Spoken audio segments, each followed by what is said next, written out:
উনিশচরলাম কনস্টিটুয়েন্সিनि बिसिङाव खबजानाय आरालियाव दिनै खादमा फुरुलायखा दिप्रा मथा अ पान्डाव टिसिबि एबा थुरुबसंनि लुकरकटाय दिप्रा साराव रेलि खायलेखा खादमा फुरुलायखा तामनिबा सालखिया सेकां डेभिड मोरासिनो टंकथारनो रगै एबा भारतनि बरकङै सेकुलार कान्ट्रि व कक साना थाङै आबनो चाया नै कक सिजावै बनो सुकस जाखा অসুকস রমবাই বাকিনো বনো 19 তারিখও কোর্টো মা ফাইনে হিনি সামারিনো জাজাগিয়া ইংই খরাংটি সলাইখা তিপ্রা মথনি আদর অসালো খাদমানি হিমত গমানজাখা 19 জরলাম constituency Tipra Motha block president Buddha Debbarma টংখা টিসিএফ তিপ্রা মথানি বরকবাংথায়া বসংনি মথা টিসিএফ नि জেনারেল সেক্রেটারি সেন্টমিয়া সংরক বাহিনী borok jotono Bharat hakotoni kerangno rugui Bharat hani dopkhano mothangani kok samano Bharat hano kebengi kok sawmani eba ongothano kebengi kok sawmano gosina hanleya tai borok nakar sanani nangya nei khorangti salakya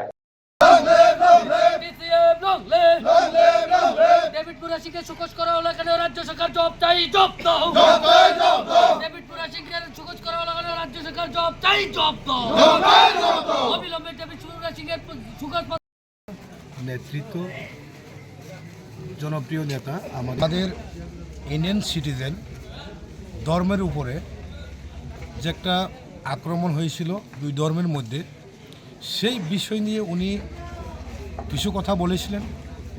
India is a secular country, আমরা এই দেশের সংবিধান মানি, সবাই ভারতীয়।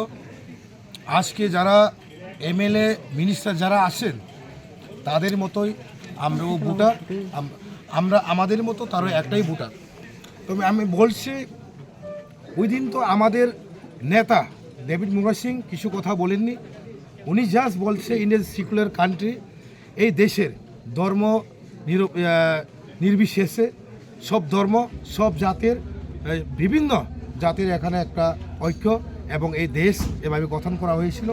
কিন্তু এই দেশের সংবিধান, দেশের আইন আছে, কনস্টিটিউশন আছে, সেই কনস্টিটিউশনের অনুসারে দেশটা চলার জন্য উনি ওই দিন বক্তব্য দিয়েছিলেন। সেই পরিপ্রেক্ষিতে ওনার এগেন্সে একটা এই সুকস দেওয়া হয়েছিল যে উদয়পুর এসডিএমের পক্ষ থেকে, গোমতী এবং উদয়পুর এসডিএম পক্ষ থেকে যে ওনাকে ওই এসডিএমের কাছে গিয়ে উনি হাজির হতে হবে, যদি কোনো কারণ যদি না যায় তাহলে 30,000 টাকা ফাইন করা হয়েছে।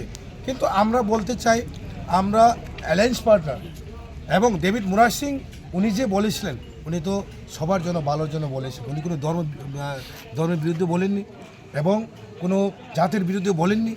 তাই আমি রাজ্য সরকারকে হুঁশিয়ার দিতে চাই, এই রাজ্যটাকে আমরা শান্তি চাই এবং শান্তভাবে বসবাস করতে চাই। আজকে শুধু এখানে লিপিকা কই গেছে, লিপিকাটা বলুন, লিপিকা সামনে আসুন। আজকে শুধু আমরা এখানে শুধু হিন্দু, তিপ্রাসা এবং মুসলিম সীমিত নয়, এখানে আমাদের পঞ্চায়েত সদস্য লিপিকা দত্ত, আমি নিজস্ব তিপ্রাসা এবং জাকির বাবু এবং উনি সেন্তুমিয়া, উনি মুসলিম। আমরা ধর্ম নির্বিশেষে আমরা সবাই এক, কারণ দেশটা তো এভাবে বানিয়েছেন। তাই আমি বলতে চাই এইসব ধর্ম নিয়ে, এইসব জাত নিয়ে খেলাটা না করলে ভালো হবে। তাই আমি আজকে বলতে চাই রাজ্য সরকারকে এই ডেভিড মুরাসিংয়ের বিরুদ্ধে যে মামলাটা করা হয়েছিল এটাকে প্রত্যাহার করার জন্য আমার আবেদন। Thank you. নমস্কার। আমরা আজকে এখানে জাগিরদা সোহেলদার নেতৃত্বে, টিসিএফের নেতৃত্বে এখানে একটা মিছিল সংগঠিত করেছি। মিছিলটার মূল উদ্দেশ্য হলো আমাদের প্রিয় নেতা ডেভিড মুরাসিং, ওর বিরুদ্ধে এসডিএম, উদয়পুর এসডিএম একটা নোটিশ জারি করেছে। ওনাকে সাম্প্রদায়িক বক্তব্য রেখেছে সোশ্যাল মিডিয়াতে, যদিও দেখা না করে তাহলে 30,000 টাকার বন্ডে ও একটা জামিন নিতে হবে, না হলে ওর বিরুদ্ধে গ্রেপ্তারি পরোয়ানা জারি হতে পারে, না হলেও ক্ষমা চেতে হবে। আমরা বলতে চাই এই দেশটা ধর্মনিরপেক্ষ দেশ, এই দেশ সংবিধান অনুসারে চলে।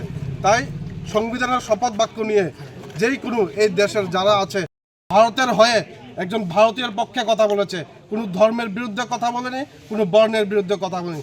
তাই মাফ চাওয়ার কোনো প্রশ্নই আসে না। আমরা তিপ্রা মথার যারা সৈনিক আছি মহারাজের, আমরা সবাই ডেভিডের পাশে আছি, ডেভিড একা নয়। তার জন্য আজকের এই বিক্ষোভ মিছিল। একদম। ডেভিড মুরাসিং দলের কোন দায়িত্বে আছে? ডেভিড মুরাসিং এখন আপনার আমাদের সিনিয়র দলের সিনিয়র লিডার দলের। আগে বিচন্দ্র মনোজ জোনালের চেয়ারম্যান ছিল। আপনি দলের কোন দায়িত্বে আছেন? আমি টিসিএফ এর জেনারেল সেক্রেটারি স্টেটের। Thank you.